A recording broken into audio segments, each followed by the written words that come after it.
नाजरीन अस्सलाम वालेकुम। आप देख रहे हैं पीस पब्लिक न्यूज़। आपका मेज़बान मोहम्मद यूनुस ताज। नाजरीन आज की ताज़ा खबर यह है, आज 31 मई धरना चौक पर जॉइंट एक्शन कमेटी के ज़ेर एहतमाम वक्फ बिल की वापसी के लिए तेलंगाना मार्च मुनक्किद हुआ।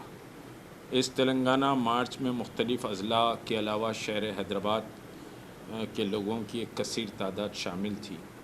उसके अलावा तेलंगाना रियासत के मुख्तलिफ़ सियासी जमातों के कायदीन, जिसमें हनुमंत राव साहब, कुंदंडा राम MLC और फिर मोहम्मद अली शब्बीर रियासती हुकूमत के मुशीर, वक्फ बोर्ड के चेयरमैन अज़मतुल्लाह हुसैनी, हज हाउस के हज कमेटी के चेयरमैन खुसरो पाशा और फाइनेंस कॉरपोरेशन के चेयरमैन उबैदुल्ला कोतवाल के अलावा फ़िरोज़ ख़ान, फिर BRS से शेख अब्दुल्ला सोहेल माइनॉरिटी लीडर और बहुत सारे लोग, जमात इस्लामी, जमातुल उलमा, वहदत इस्लामी, MPJ, बहुत सारी मुस्लिम जमातों के मुख्तलिफ़ कायदीन ने इस तेलंगाना मार्च को ख़िताब किया।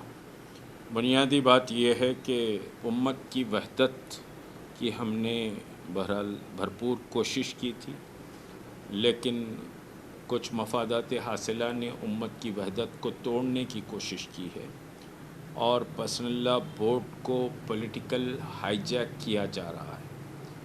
तो हम पॉलिटिकल हाईजैक करने नहीं देंगे।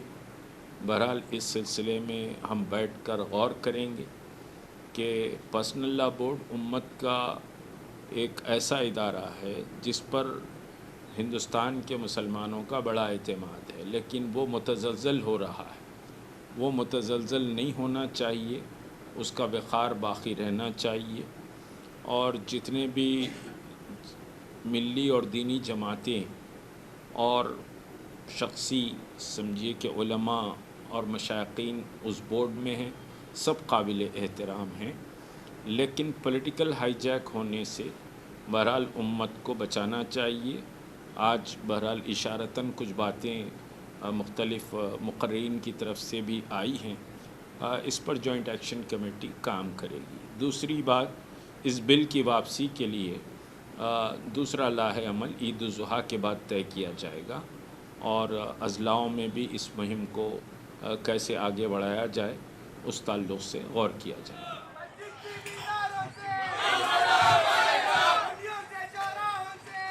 तेलंगाना मार्च के नाम पे जो मुश्ताक मलिक ने एक अच्छा काम, यही नहीं पूरा देश में हर कोने से, हर डिस्ट्रिक्ट से लोग इस वजह से हर जगह क्यों आ रहे, ये कानून जो वो अमेंडमेंट बिल लाके मुसलमानों के साथ नाइंसाफी करने का काम, 3 तलाक हो गया, 370 हो गया, अब सिविल कानून कोर्ट का कभी काम शुरू करेंगे। मैं मुसलमान भाइयों से, एक ही ऐसा इंसान है जो कांग्रेस का लीडर है, राहुल गांधी, ये पार्लियामेंट में अपोज करा और आप पार्टी भी अपोज करे, मगर रात के 12:30 बजे पार्लियामेंट में पास होता और राज्यसभा में 2:30 बजे रात को पास होता।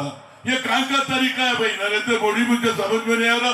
और एक तरफ ये दस्तूर है, ये कॉन्स्टिट्यूशन है, ये कॉन्स्टिट्यूशन के खिलाफ काम चल रहा।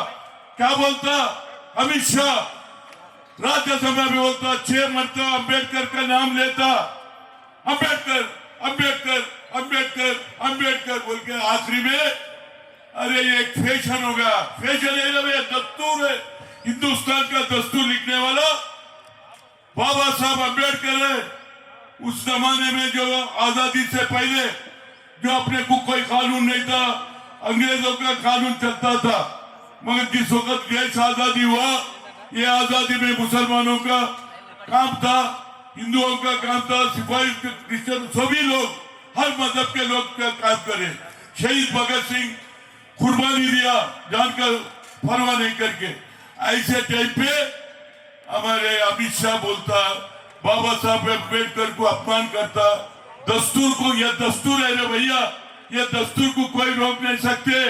ये दस्तूर में नहीं लिखा मुसलमानों के वक्त प्रॉपर्टी लेना बोल के कहीं लिखा है क्या? अरे भैया ये कब तक चलेगा? और दूसरी बात था, मोहन भगत बोलता भैया इससे ज्यादा बेइज्जती क्या होना? हिंदुस्तान आजादी कब हुआ? कहते अयोध्या में राम मंदिर बनने के बाद हुआ। रे क्या का तरीका है भाई? 7 साल का बच्ची को पूछो व्हेन योर इंडिपेंडेंट डेज कब, बोले तो 15 अगस्त 1947 बोलते नहीं बोलते? उसको भी अपना काम कर रहे। अब झंडा कब चढ़ा है आरएसएस? देश आजादी के बाद 25-30 साल के बाद आपके नागपुर में झंडा चढ़ा, आप तिरंगा की बात कर रहे। अरे भैया कब तक चलेगा? आज लड़ने वाला कौन है? कपिल सिब्बल लड़ रहा, हिंदुओं के मुसलमानों के फेवर में लड़ रहा। ये दस्तूर गलत है बोल के ये है। ये देश आजादी से पहले ये सेकुलर देश है। ये सेकुलर देश को कोई खराब नहीं कर सकते। उस वक्त राहुल गांधी बोला कन्याकुमारी से कश्मीर तक चलने के बाद नफरत छोड़ो प्रेम बढ़ाओ बोला। अरे भाई कब तक चलेगा भैया? क्यों उनके कानून में कल बोलेंगे मुसलमान छोड़ते क्या? तुम्हारे मंदिरों में भी एमपी आते, बोले तो मंदिरों का भी प्रॉपर्टी है ना, मुसलमानों के प्रॉपर्टी में तू क्यों गुस्सा है भाई? उन लोग स्कूल चला ले और मंदिर गरीब लोगों को पढ़ाने का काम कर रहे, आप क्यों करते भाई? उनका मुसलमानों का एक नया उनका कानून है, उनका जो लिखा हुआ है उसके अंदर क्यों दखल देता भाई? नहीं, तुम्हारा मतलब एक ही है, इस देश को तोड़ने का काम। जो राजीव गांधी सद्भावना बोला 4 मिनट से लेकर सिकंदराबाद तक, जब लाखों लोग हिंदू आया, मुसलमान आया, क्रिश्चियन आए, सभी आए। ये देश सेकुलर है। जो फंडामेंटल देश है वो पाकिस्तान में। जब हिंदुस्तान में अपने पार कश्मीर में जो हुआ पहलगाम में, इमीडिएट ऑल पार्टी सपोर्ट करे नहीं करे, आप लोग जब भी कानून बनाया ये सिंदूर की वजह से आज लोग, जितने भी लोग जो उग्रवादी है उनको मार दिए। इंदिरा गांधी उग्रवादियों से बनी, राजीव गांधी उग्रवादियों से बनी। हम कभी उग्रवादियों को नजदीक नहीं आने देते। देश भर में सभी लोग यही बोल रहे, ये कानून गलत है, ये काला कानून है, ये दस्तूर के खिलाफ है। अम्बेडकर दस्तूर में ये नहीं लिखा मुसलमानों के खिलाफ। मैं चाहता हूं भैया, ये आरएसएस का चाल है, मोहन भगत का चाल है, ये देश में बंटवारा करने का काम कर रहे। सभी लोग भाई, हिंदू मुसलमान सिख ईसाई एक होके इस देश को कानून रोकना चाहिए। वक्त प्रॉपर्टी लेने का काम बंद करो। आज मंदिरों के पास भी बहुत से करोड़ों लाखों जमीन है। अब वैसा ही मुसलमानों का भी ये वक्त प्रॉपर्टी में वो जमीनों पे तुम्हारे क्या हक है भाई? आप पढ़ाते कहते, क्या पढ़ाते रे भाई? तू पढ़ा नहीं पढ़ा रहे बच्चों को। आज मुसलमान बच्चे भी देखो देशभक्ति हो गया, हर एक बच्चा झंडा लेके आया। जब मुस्तक मलिक ने जो झंडे के रैली निकाले तो लाखों लोग झंडा पकड़ के निकले। ये देश का दस्तूर है रे भाई। दस्तूर को तोड़ने का काम आपका है। ये दस्तूर को तोड़े तो हम तो छोड़ने वाले नहीं है भैया।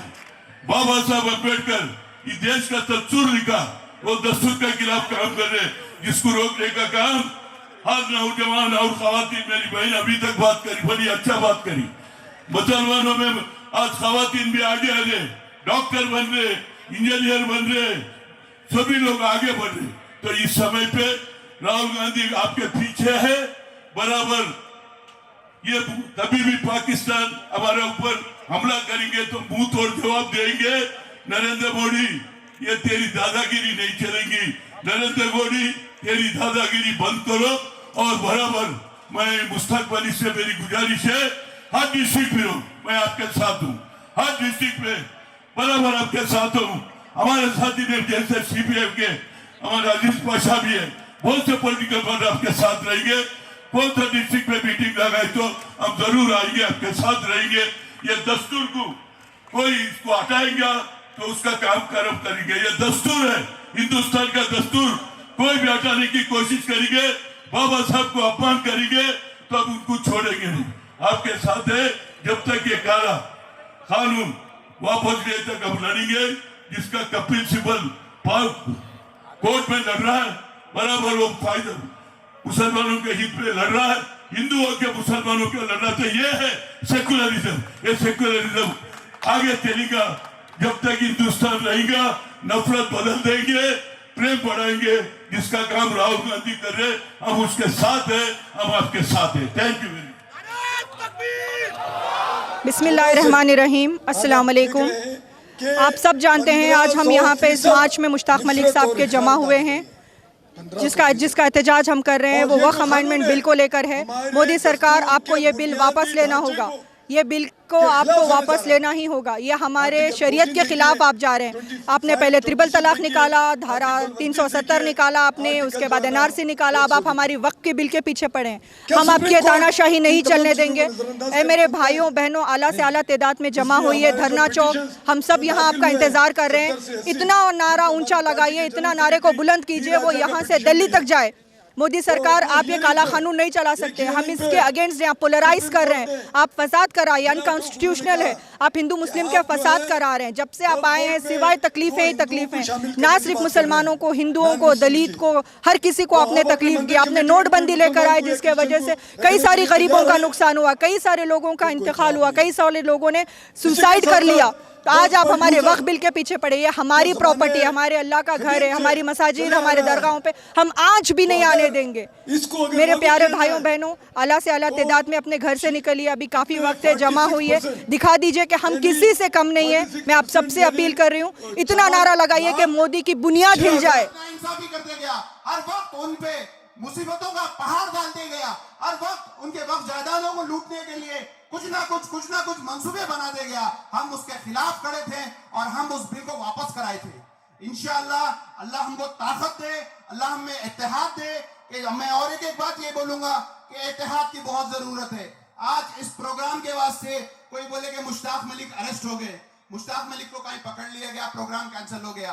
आप तमाम लोग देख रहे हैं, आप टीवी चैनल्स देख रहे हैं। सबसे पहले यहाँ पे हमारी बहनें खवातीन आकर धूप में खड़ी हुई है, नौजवान लोग आके खड़े हुए, बुजुर्ग लोग। यहाँ पे बैठने की कुर्सी नहीं है, यहाँ पे बैठने का कोई इंतजाम नहीं है, सिर्फ यहाँ पे तवक्कल अल्लाह और जज्बा है।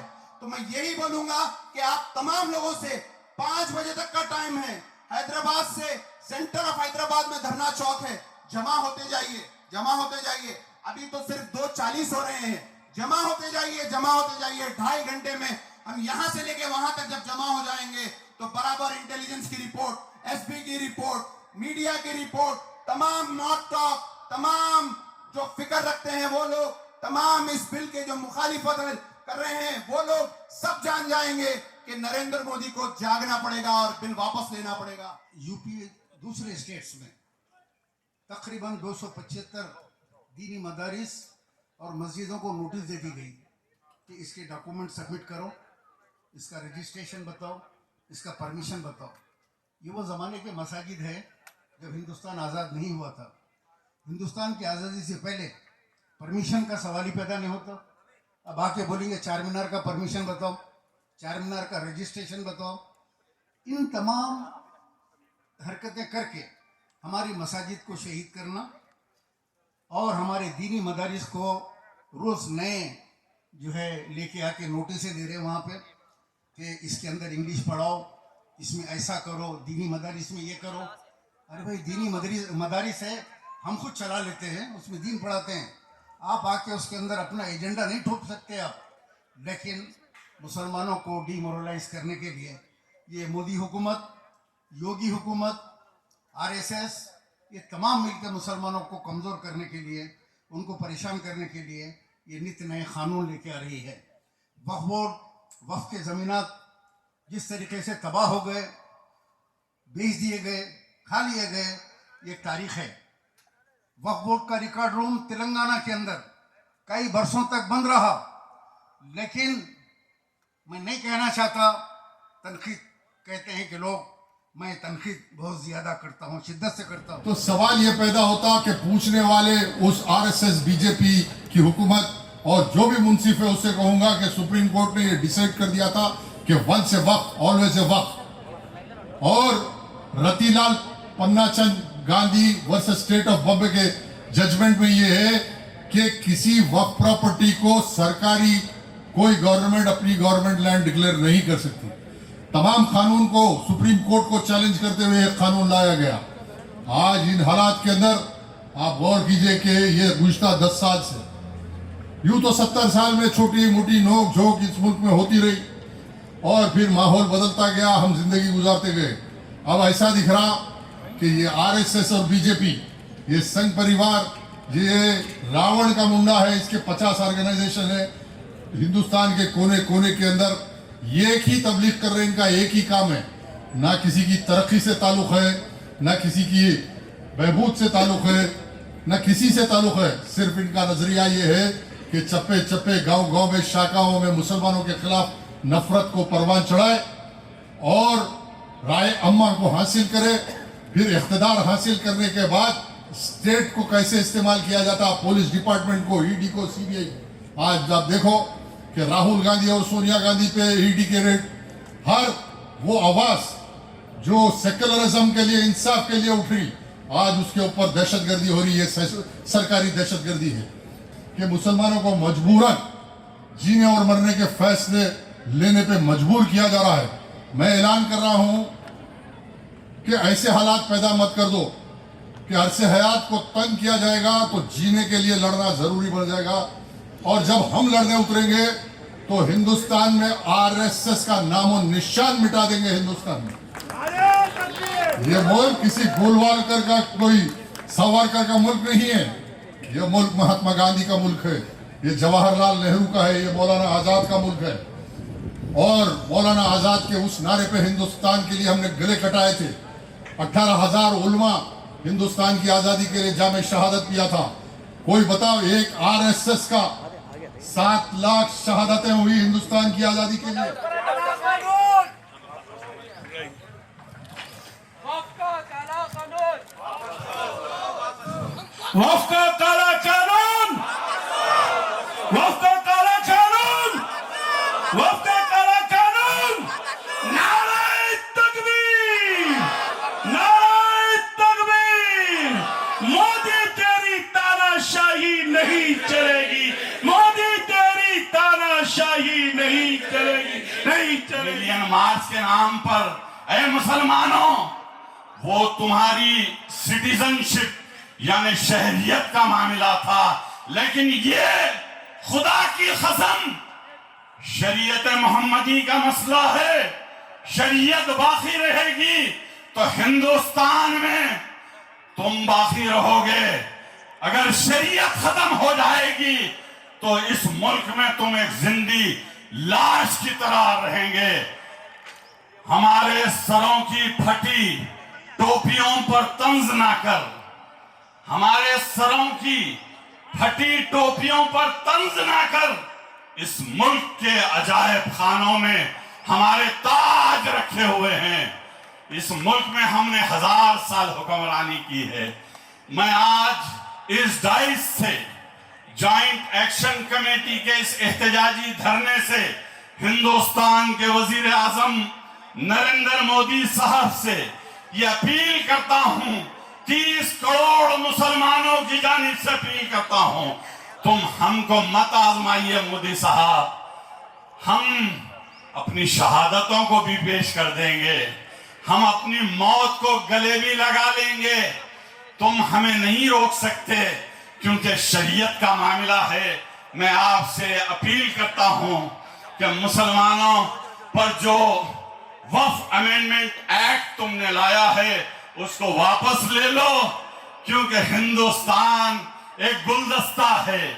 यहाँ पर हनुमंत राव साहब भी मौजूद हैं, मोहम्मद मुश्ताक मलिक साहब भी मौजूद हैं, अजीज पाशा साहब मेंबर ऑफ पार्लियामेंट भी मौजूद हैं।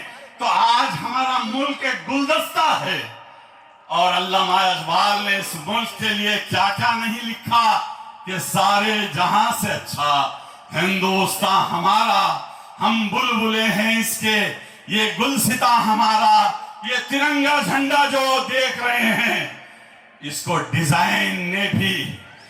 डिजाइन एक मुस्लिम लड़की ने किया। हाल ही में आपने देखा ऑपरेशन सिंदूर, जिसमें एक बहादुर बेटी, हिंदुस्तान की मुस्लिम फौजी बेटी सूफिया कुरैशी ने वो काम कर दिखाया। योमिका सिंह और सूफिया कुरैशी ने दुश्मन मुल्क पाकिस्तान में घुसकर दहशतगर्दों के अड्डों पर हमला किया, तो हर मुसलमान यहां पर जितने भी हैं सब मुल्क पर जान देने वाले हैं। हमसे ज्यादा मुहिब्बे वतन कोई और नहीं हो सकता। इसीलिए अल्लामा इकबाल ने कहा, मजहब नहीं सिखाता आपस में बैर रखना, हिंदी है हम वतन है हिंदुस्तान हमारा। इस मुल्क पर कोई आफत आएगी, इस मुल्क के तिरंगा झंडा जो हमारा गर्व है, उस पर अगर कोई आफत आएगी तो हर मुसलमान अपने मुल्क को बचाने के लिए आगे आएगा और इस मुल्क पर अपनी जानें निछावर करेगा। मैं आखिर में हिंदुस्तान के प्राइम मिनिस्टर से फिर एक मर्तबा अपील करता हूं कि आप इस सियाह कानून को वापस ले लो, हमको मजीद मत आजमाओ। अगर तुम आजमाने की कोशिश करोगे तो हिंदुस्तान के मुसलमान जमहूरी अंदाज से पुरअमन एहतजाज आखिरी सांस तक करते रहेंगे और हिंदुस्तान को बताएंगे कि हम मुहिब्बे वतन है, देशद्रोही नहीं है। जय तेलंगाना, जय हिंद। ना सिर्फ गुमराह करने की कोशिश कर रहे हैं कि मुल्क को दोनों में बांटने की, हिंदू मुसलमान में बांटने की कोशिश कर रहे हैं। देखिए, हिंदुस्तान तारीख, आजाद हिंदुस्तान की तारीख में जो भी एक्ट जब दस्तूर बनने के बाद वक्त के हिसाब से जब भी तरमीमात हुए हैं, दो वक्त पे तरमीमात होते हैं। या तो वक्त का तकाजा होना चाहिए या उस कॉज को, जिसके लिए वो एक्ट बनाया गया वो कमजोर कहीं पर अगर दिख रहा है तो उसको मजबूत करने के लिए एक्ट बनाया जाता है, उसमें तरमीमात किए जाते हैं। लेकिन मोदी हुकूमत गैर जरूरी तौर पर ना तो किसी का स्टेक होल्डर्स, जो वक्त के स्टेक होल्डर्स हम हैं, हम मुसलमान हैं, ना तो हमारा मुतालिबा था, ना आज कहीं पर उस चीज की जरूरत थी। गैर जरूरी तौर पर इस मुल्क के जो नाकामी है, हुकूमत की नाकामी को छुपाने के लिए आज इस मुल्क बेरोजगार नौजवान रोजगार पूछ रहे हैं। लोग 15 लाख रुपए का वादा अकाउंट में है वो पूछ रहे हैं। अब जो 10 साल से जो हुकूमत चला रहे हैं तो अपनी तरक्की क्या आपने काम किया है इस मुल्क की तरक्की के लिए? जब लोग सवाल उठाना शुरू किए हैं तो अब उनके पास कोई मुद्दा बाकी नहीं रहा। आर्टिकल 370 खत्म हो गया, हिजाब का खत्म हो गया, ट्रिपल तलाक का खत्म हो गया, बाबरी मस्जिद का खत्म हो गया। नए तौर पर इस मुल्क को एक आपस में बांटकर अपने सियासी रोटियां सेकने के वास्ते वक्फ अमेंडमेंट बिल लाया गया। अरे वक्फ अमेंडमेंट बिल किसने पूछा आपको? आप एनवायरमेंट में क्यों नहीं आप तरमीम कर रहे हैं? आप एनवायरमेंट में तरमीम करने की जरूरत है। हम अगर आपको वक्फ के जायदादें बचाने का उतना ही हमदर्दी है, मुसलमानों से, इस मुल्क के मुसलमानों से आपको उतनी हमदर्दी है, तो हम सालों से सदियों से पूछ रहे हैं कि वक्फ को जुडिशरी पावर दो। आप एनवायरमेंट को जुडिशरी पावर देते हैं और वक्फ बोर्ड को जुडिशरी पावर नहीं देते हैं। इसमें क्या आपका मतलब है? मंशा है, हमें जानने की कोशिश करते हैं। इसलिए बुजुर्गों, दोस्तों, आपको मैं बार बार ये बोल रहा हूँ, भाई से वक्फ बोर्ड चेयरमैन, वक्फ की जायदादें ना तो हुकूमत की है ना तो वक्फ बोर्ड की है, ये अल्लाह की अमानतें हैं। आज के इस नफसा नफसी के दौर में हमारे आबा और अजदाद हजारों करोड़ रुपए की जमीन वक्फ करके गई है मुसलमानों के फलाह बहबूदी के लिए। उनकी हिफाजत करने की जिम्मेदारी हमारी है। मोदी जी ने जब से सरकार संभाली 2014 से हर दिन एक तड़ीपार, एक जो से चाय बेचने वाला, दोनों मिलकर रोज एक नई सोच सोचते कैसे हम मुसलमानों को परेशान करें। ये दोनों की सोच यही है। चाय वाला वो तो खुद मैंने बोला, मोदी साहब ही बोले मैं चाय वाला हूँ, और ये मैं भी बात नहीं बोला कि उनको गुजरात से तड़ी पार करके बोले कि गुजरात में तुम्हारा दाखिला ममनू है बोल के हमारे होम मिनिस्टर को गुजरात से बाहर निकाल दिया अदालत। हम लोग नहीं, कांग्रेस वाले अदालत निकाली। तो ये दोनों मिलकर रोज का चक्कर ही है। अरे भाई, हमारी बच्ची हिजाब पहन के जा रही तो मोदी जी तुम्हारे को, हम इस सबको क्या एतराज है भाई? वो पर्दे में रहकर तालीम जाए, यानी पर्दे से रोक के हम तालीम से हमारे बच्चों को तर्क कर देना। हम कौन सा खाना खाए तो तुम्हारे को क्या करना है मोदी जी? खाने पे भी पाबंदी। उसके बाद ट्रिपल तलाक, तुम्हारी बीवी को कहाँ रखे हमको नहीं मालूम। हम पूछे मोदी जी तुम्हारी बीवी कहाँ है बोल के, फिर तुम कैसा पूछ रहे भाई हमारे अहलिया के बारे में? तो जहाँ जाओ वो कह रहे सर्टिफिकेट, अरे तुम्हारा सर्टिफिकेट आज तक नहीं बताया तुम जाली है असली है। हमारा सर्टिफिकेट पूछ रहे तुम मुसलमानों का, हमारी हुब्बुल वतनी भी पूछ रहे। आज़ादी से पहले हम कितने लोग हम जेलों में रहे, मौलाना आज़ाद कितने साल जेल रहे, कोई भी हमारे महात्मा गांधी, ये पंडित जवाहरलाल नेहरू, इंदिरा जी सब जेलों में रहे। उन सबसे एक दिन ज्यादा जेल में रहने वाले वो मौलाना आज़ाद थे। तो ऐसी शख्सियत भी इस कांग्रेस पार्टी में और हमारे मुसलमानों में गुजरे हैं। और आप कल परसों का वाक़या देखो, हम वो RSS वालों को जो हिंदू के नाम पे, जबकि ये सब ऐसा नहीं है। जब ये बिल की पार्लियामेंट में बात हुई, अभी मुश्ताक अली का सबसे पहले तेलंगाना सरकार ने हिंदुस्तान में अगस्त के महीने में हमने एतराज़ किया, कहा कि ये बिल मसवदे को हम खारिज कर रहे हैं, हम तेलंगाना में लागू नहीं करेंगे। ये हमने सबसे पहले तेलंगाना की सरकार, कांग्रेस पार्टी की सरकार ने ऐलान किया। खाने इकराम में दुनिया पीने नहीं देती, मैं खाने इकराम में दुनिया पीने नहीं देती, नामर्द को दुनिया जीने नहीं देती, नामर्द को दुनिया जीने नहीं देती। तो मर्दानगी का इजहार करना पड़ेगा। और दस्तूर ने हक मर्द बनाया है, आपको बहुत बड़ी ताकत दी है। ये नामर्द आपसे आपका हक नहीं छीन सकते। अगर आप उनसे नीचे गिर जाना चाहते हैं तो फिर चूंटियों की तरह आपकी मौत तय है। आपकी जिंदगी और आपकी तहजीब और आपकी बका का खात्मा तय है।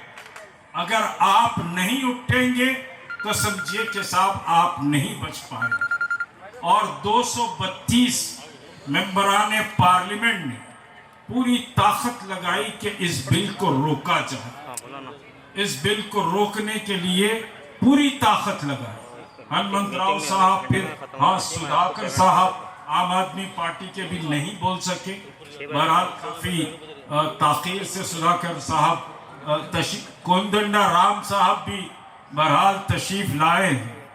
और ये बहरहाल वक्त क्योंकि बहुत तंग है, कोदंडा राम साहब को तो मैं खुद सुनना चाह रहा था।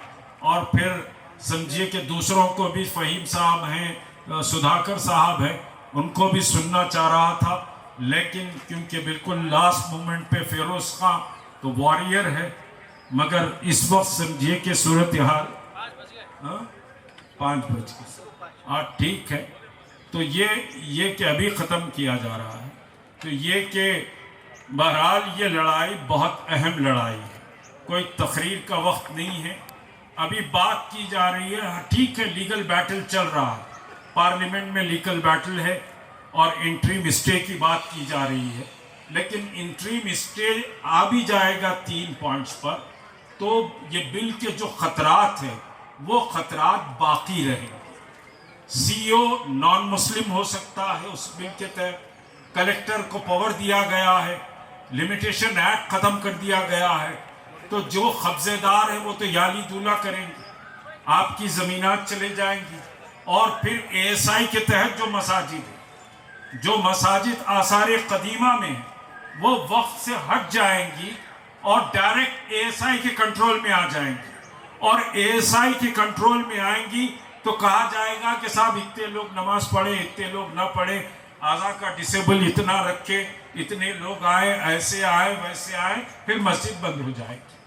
तो अगर इंटरिम ऑर्डर 3 चीज़ों पर आ भी जाता है तो समझिए कि यह खतरा बिल का ख़त्म नहीं होता। तो ये लड़ाई बहुत लंबी लड़ाई है। ये किसी एक धरने से या किसी एक मसले से ये लड़ाई ख़त्म नहीं होगी। हिंदुस्तान के संविधान चाहने वाले, संविधान को मानने वाले और डेमोक्रेट जो भी है, सब लोग आवाज़ उठाकर इसके खिलाफ किए।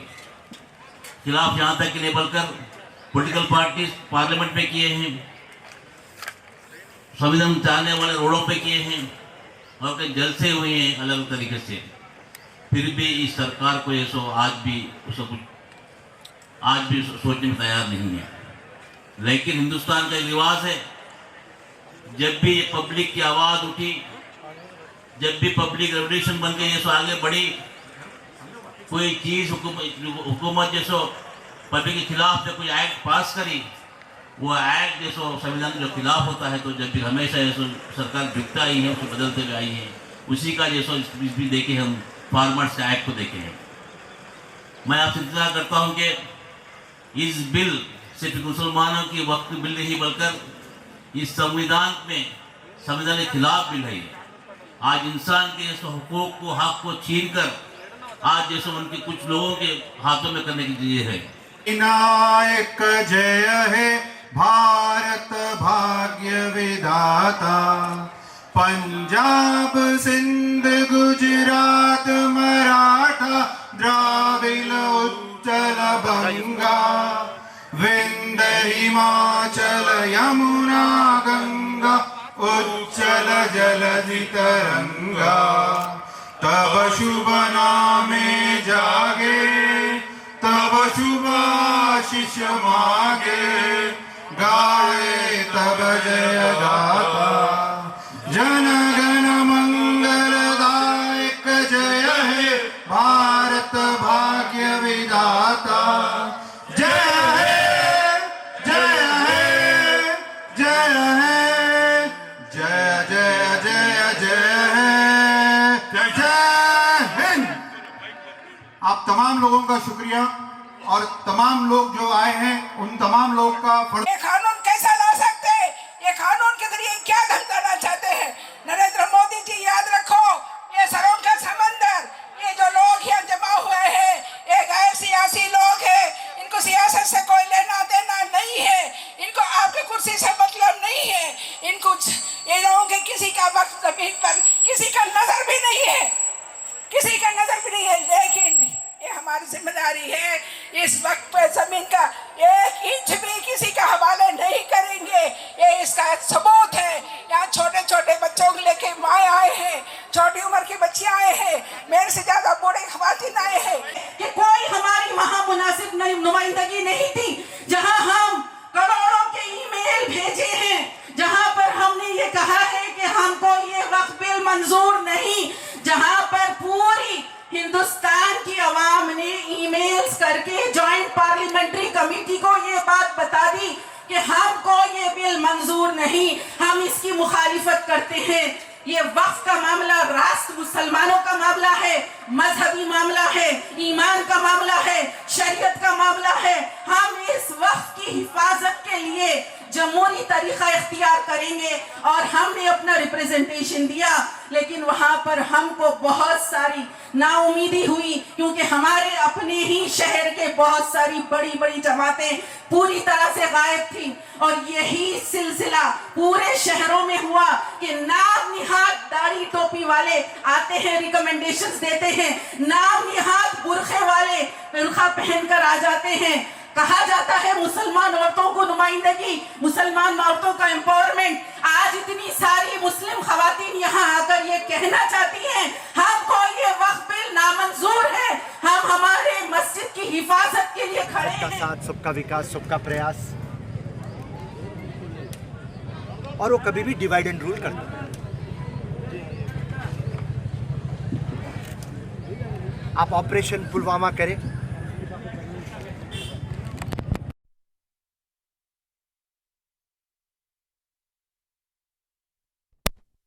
हिंदुस्तान में अगर से मुसलमानों की तादाद लेंगे तो 20 से 21 करोड़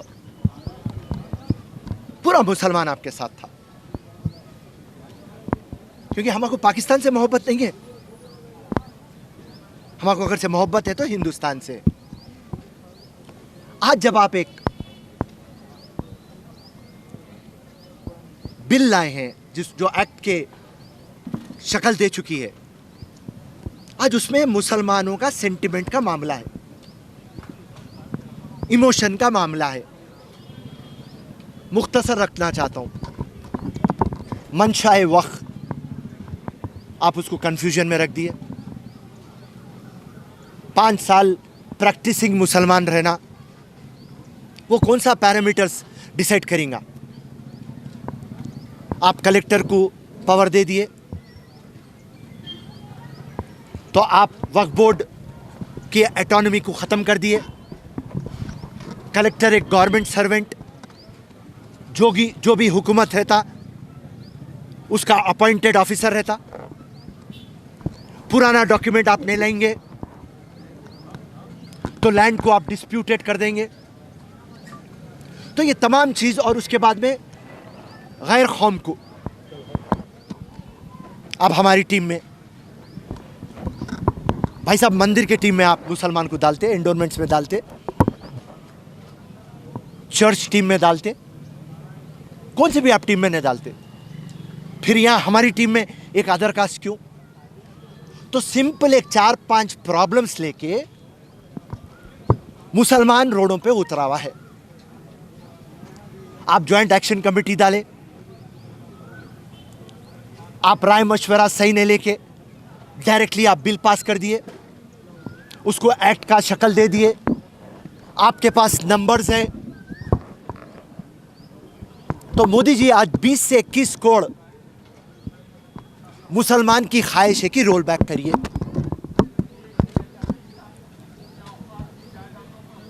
जब ऑपरेशन सिंदूर हम एक थे, अब आज भी हम एक है। और हम मोदी जी से पूछना चाह रहे हैं, साहब आप सबका साथ, सबका विकास, सबका प्रयास बोलते, आप मणिपुर को जाते, अरुणाचल प्रदेश को जाते, आसाम को जाते, आप उनका लिबास पहन लेते। मगर एक टाइम आप बताइए, आप कभी टोपी पहने, मुसलमान का लिबास पहने? आपके कैबिनेट में कोई मुसलमान है, आपका कोई एक एमपी मुसलमान है, फिर आप ये नारा वापस ले लीजिए, सबका साथ, सबका विकास, सबका प्रयास एक ड्रामा है और आप बड़े झूठे हैं।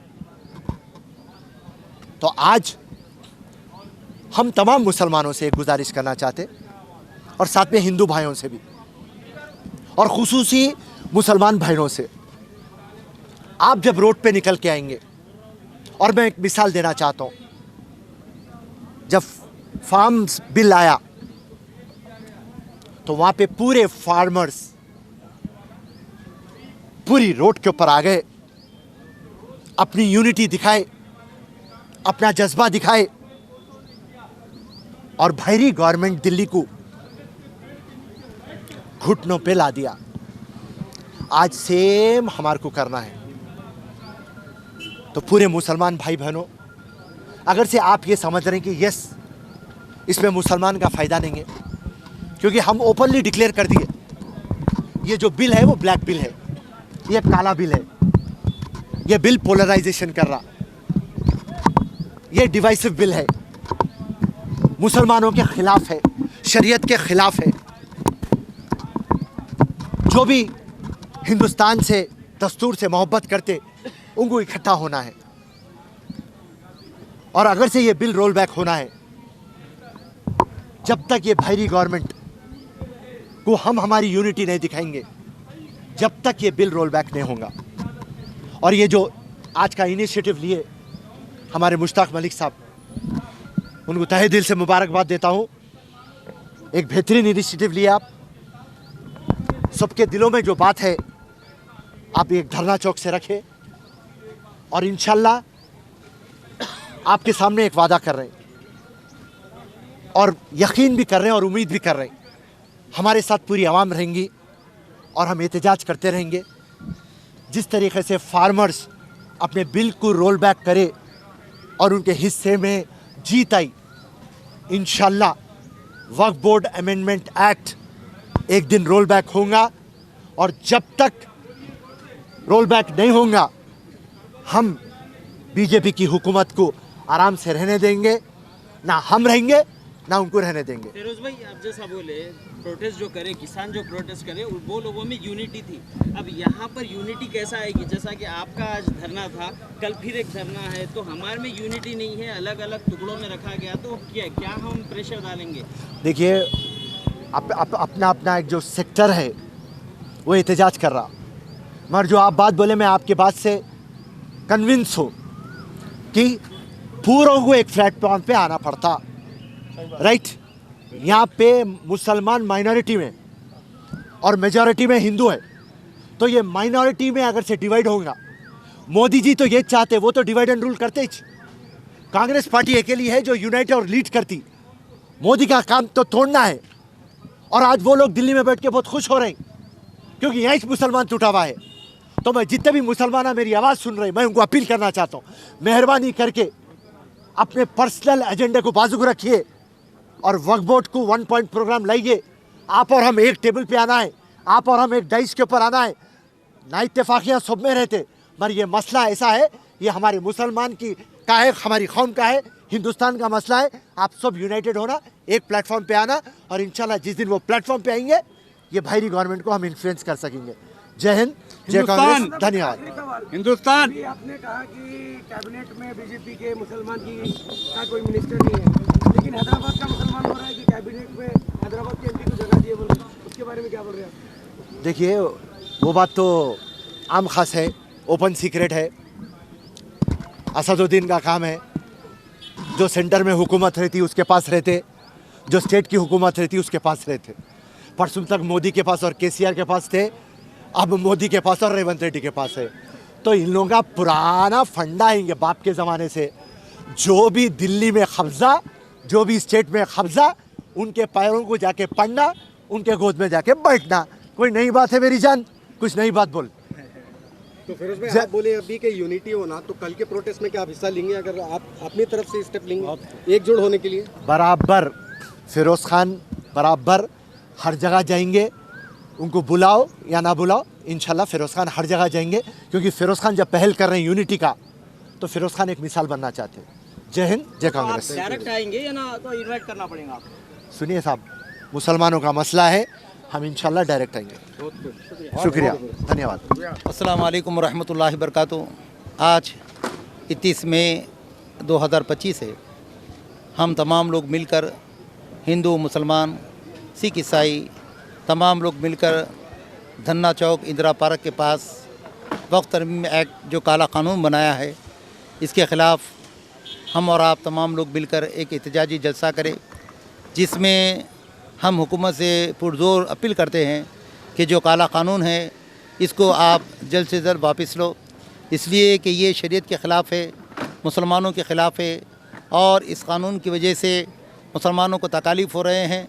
इसलिए हम हुकूमत से पुरज़ोर गुजारिश करते हैं कि हम जो है इस काला कानून के ख़िलाफ़ है, और जब तक हुकूमत ये काला कानून को वापस नहीं लेगी, हमारा एहतजाज बिल्कुल जारी रहेगा।